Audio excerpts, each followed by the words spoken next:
La Courrouze est ce qu'on appelle un nouveau quartier qui doit accueillir à terme 10 000 habitants et 4 500 travailleurs. Situé sur une friche militaire et industrielle, la Courrouze est sortie de terre en même temps que le métro se creusait. Sans lui, ici, la vie n'est plus tout à fait la même, les comptes non plus. À l'arrêt du métro en décembre, qui a duré plus de 4 semaines, c'était 13% de passages clients en moins sur le magasin. Du jour au lendemain, on l'a senti. Ça a été 30 à 40 couverts de moins par jour.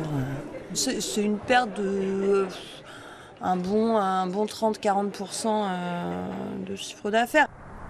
Cet autre établissement estime avoir lui aussi perdu 30% de son chiffre d'affaires et l'explique simplement. C'était des clients des entreprises qui sont situées à 500 mètres du magasin le long de la rocade, qui sur leur pause déjeuner avaient un petit quart d'heure, prenaient le métro pour venir faire les achats. À quelques kilomètres de là, le quartier de Clenay a aussi connu un avant et un après métro. Après avoir vu progresser leur chiffre d'affaires avec l'arrivée de la ligne B, les commerçants se désolent de le revoir chuter. Moins 30% pour le boucher et les crêpiers et 220 € de perte journalière pour le boulanger.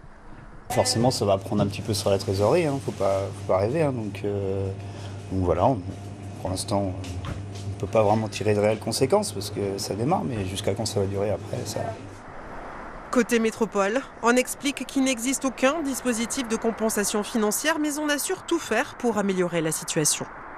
En février, on sera capable de développer une nouvelle offre de transport en commun qui permettra d'être un peu plus confortable que le réseau tel qu'il est en place aujourd'hui, qui est un réseau d'urgence. Aujourd'hui, notre énergie, vraiment, elle est mise sur la résolution du problème, le redémarrage du réseau Star.